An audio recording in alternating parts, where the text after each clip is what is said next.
Aujourd'hui dans le Bitcoin, les choses se passent plutôt bien. En tout cas pour ceux qui ont shaké la vidéo de lundi, pour ceux qui l'ont pas encore shaké, eh bien regardez puisqu'on a vu un setup bearish sur l'Open Interest et pour l'instant, ça suit son cours tout simplement. Space Algo a également confirmé son Shark Bear. Donc là pour l'instant, la première target est autour des 27 475 $, c'est ici TP1. On a également une chose qui va rendre les bears contents, c'est ce niveau sur le volume qui a été pété à la baisse. Hop, on prolonge. Et pour l'instant, on est sous ce niveau de volume. Quand on réintègre, hop, on se fait rejeter à la baisse. Et la prochaine zone de volume, ça se passe plutôt bas, autour des 28K. Voilà, 28 000 $, c'est la prochaine zone de volume. Avant, on n'a pas grand-chose. Sur le RSI également, le niveau 50 risque de se transformer en résistance. Donc faites gaffe à ça. Si ici, hop, on descend légèrement, on reteste, on n'arrive pas à péter à la hausse, et bien ça également, c'est très bearish. Autre petit red flag sur le Pinterest, ici, durant ce range, c'est qu'à chaque dump, quand on remontait, ici on remonte également. Donc c'est l'Open Interest qui montait avec le prix, c'est-à-dire qu'il y a des positions qui s'ouvrent. Là également le prix remontait avec l'Open Interest qui remontait. Et là c'est la première fois, regardez bien, ici on a dumpé, le prix descend et l'Open Interest monte. Pour ceux qui veulent plus d'infos sur l'Open Interest, j'ai fait une grosse vidéo dans le cours CryptoSauce où je révèle tout sur l'Open Interest, comment je le trade. Également ce que j'aime bien en 2 jours c'est que c'est extrêmement précis, regardez ça sur le RSI. Compression rouge, jaune, et pour l'instant on est sur le top, enfin on a quitté le top pour aller vers le bottom, et le bottom pour l'instant n'est pas encore testé, donc on a encore un peu de marge pour descendre sur le RSI, et on a le support jaune qui est plutôt solide ici, 1 fois, 2 fois, 3 fois, 4 fois, plein de fois de retest ici. Donc gros support sur ce niveau, en tout cas sur le RSI. Après malheureusement on peut pas savoir le prix auquel il va toucher ce niveau, mais en tout cas si on teste ce niveau, signe de force, et bien hop, ça peut être un long jusqu'à au moins le top de cette résistance. Également chose intéressante, est-ce qu'on peut dire que c'est un gros red flag? Je ne sais pas, mais en tout cas c'est à prendre en compte vu que là, on peut voir que depuis le 15 juin, les mineurs envoient leur Bitcoin vers des exchanges. Alors habituellement ce qu'on a c'est des pics comme ça, très courts, hop ils envoient et puis après c'est fini. Ici également ils envoient et après c'est fini. Et là c'est la première fois où ça monte vraiment sur quasiment un mois. Ça monte, ça monte, ça monte, ils envoient, ils envoient, ils envoient. Et pour l'instant on peut voir que c'est une sorte de divergence vu que là ça monte chez les mineurs et le prix descend. C'est peut-être une coïncidence ou un hasard, mais c'est quand même bizarre que depuis exactement que les mineurs envoient leur Bitcoin vers les exchanges, que le prix galère à monter et au contraire il descend. Voilà, là ça descend, là ça monte, donc soit un hasard, soit on ne sait pas, mais bizarre. En tout cas ce qui est sûr c'est que pour l'instant il continue d'envoyer les Bitcoins vers les exchanges, donc il ne s'arrête pas.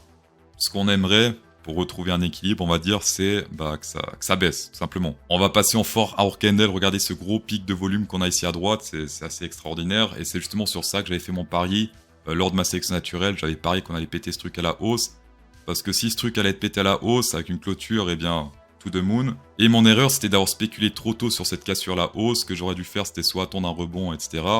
Mais voilà, je voulais rentrer un peu trop tôt, et malheureusement, la nature m'a fait comprendre, les arbres m'ont fait comprendre que c'était une très mauvaise idée. Également, chose très intéressante sur les whale plancton, je n'avais déjà parlé vite fait dans une vidéo, mais je répète ici.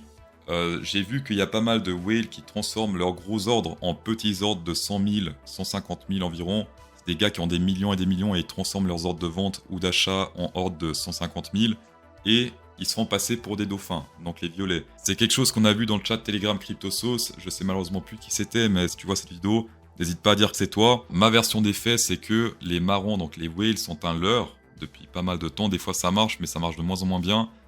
Et que les vrais, ceux qui fonctionnent réellement, ce sont les violets. Donc ça, c'est vraiment les market makers, on va dire, les violets. Ils transforment des gros ordres en ordres violets, donc de 100 000 à 1 million. Pour l'instant, ça fait que vendre depuis ce top-là.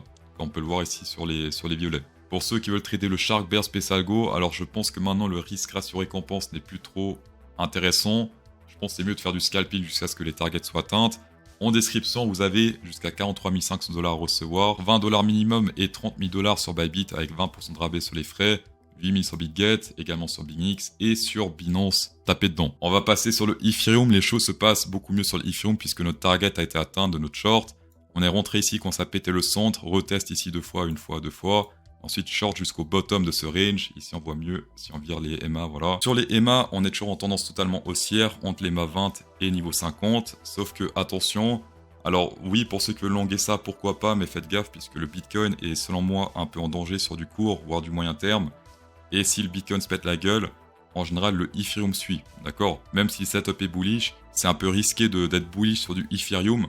quand le Bitcoin est plutôt bearish. Le Ethereum contre le Bitcoin, est-ce que le Ethereum va surperformer le Bitcoin? Eh bien pour l'instant, ça sent pas très bon vu qu'on a pété un support très important à la baisse. On va virer ici les aimants, on verra mieux. Support à la baisse pété, donc ça c'est pas bon.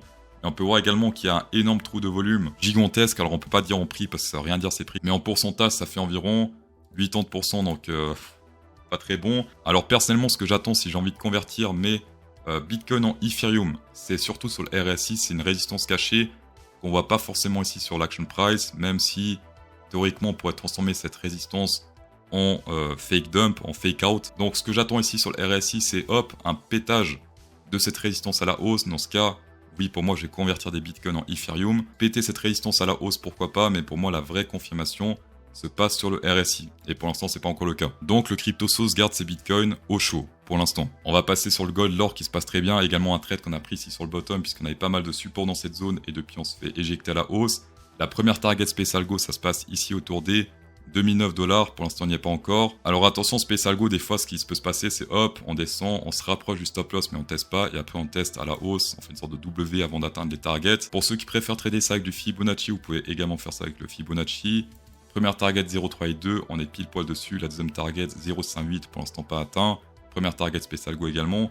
Et sinon c'est le top, c'est-à-dire plus ou moins ici autour des 2081 $. Également, si on regarde l'or en weekly, pour l'instant, ce qui se passe là, eh bien, on dirait que c'est un simple retest de la résistance, ou maintenant du support, pour se faire rejeter à la hausse. Et ça, c'est plutôt bullish, d'accord? C'est le principe des bull flags.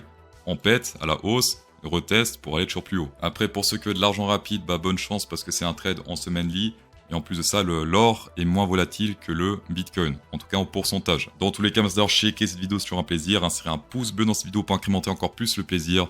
Et bon week-end.